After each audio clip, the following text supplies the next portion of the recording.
Welcome to the universe of Howard Phillips Lovecraft. The Cats of Ulthar, by H.P. Lovecraft. It is said that in Ulthar, which lies beyond the river Sky, no man may kill a cat, and this I can verily believe as I gaze upon him who sitteth purring before the fire.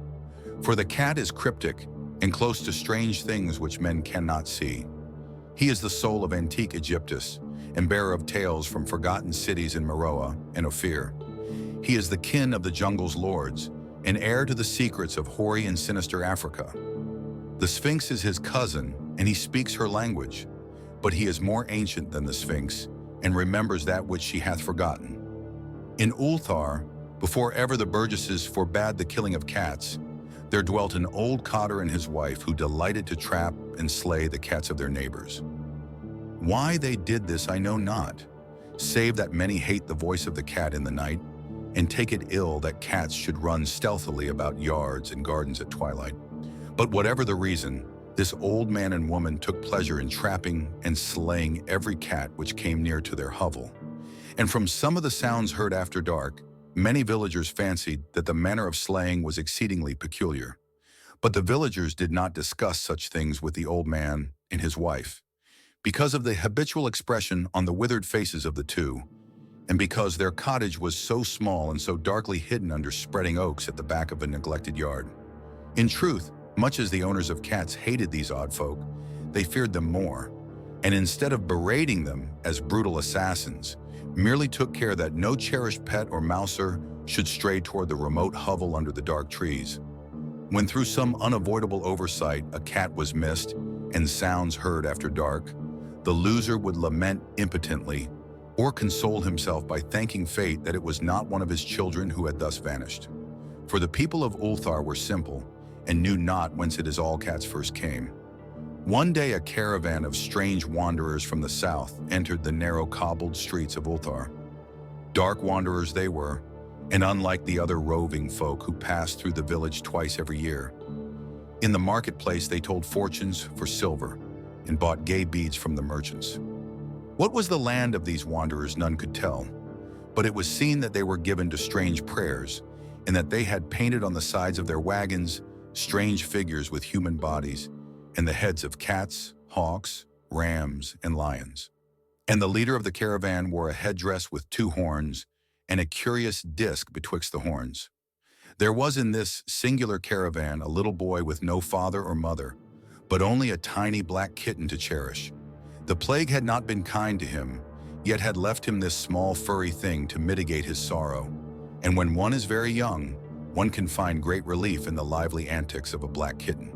So the boy, whom the dark people called Mene, smiled more often than he wept as he sat playing with his graceful kitten on the steps of an oddly painted wagon. On the third morning of the wanderer's stay in Ulthar, Menes could not find his kitten, and as he sobbed aloud in the marketplace, certain villagers told him of the old man and his wife, and of sounds heard in the night. And when he heard these things, his sobbing gave place to meditation, and finally to prayer. He stretched out his arms toward the sun and prayed in a tongue no villager could understand, though indeed the villagers did not try very hard to understand, since their attention was mostly taken up by the sky and the odd shapes the clouds were assuming. It was very peculiar, but as the little boy uttered his petition, there seemed to form overhead the shadowy, nebulous figures of exotic things, of hybrid creatures crowned with horn-flanked discs. Nature is full of such illusions to impress the imaginative. That night the wanderers left Ulthar and were never seen again, and the householders were troubled when they noticed that in all the village there was not a cat to be found. From each hearth the familiar cat had vanished.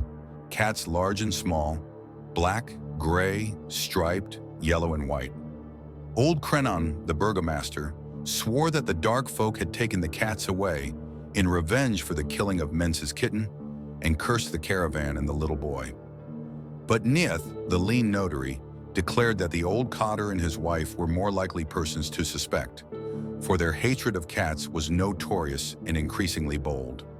Still, no one durst complain to the sinister couple, even when little Atal, the innkeeper's son, vowed that he had at twilight seen all the cats of Ulthar in that accursed yard under the trees, pacing very slowly and solemnly in a circle around the cottage, two abreast, as if in performance of some unheard-of rite of beasts.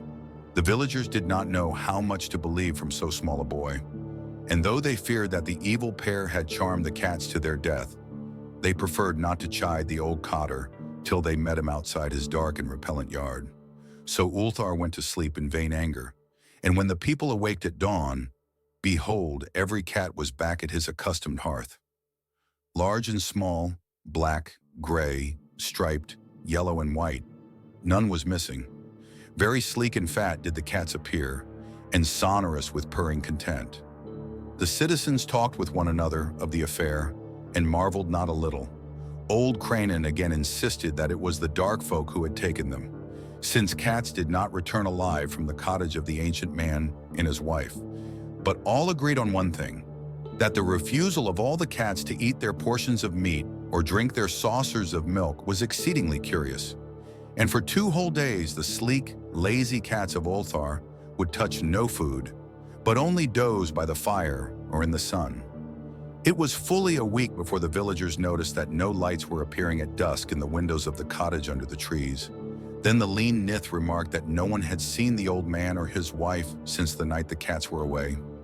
In another week, the burgomaster decided to overcome his fears and call it the strangely silent dwelling as a matter of duty, though in so doing he was careful to take with him Shang the blacksmith and Thul the cutter of stone as witnesses.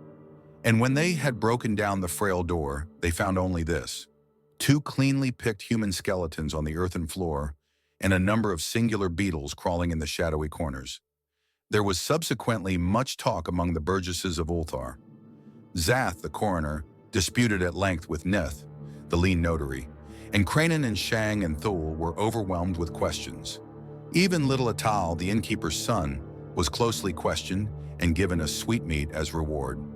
They talked of the old cotter and his wife, of the caravan of dark wanderers, of small Menes and his black kitten, of the prayer of Menes and of the sky during that prayer, of the doings of the cats on the night the caravan left, and of what was later found in the cottage under the dark trees in the repellent yard.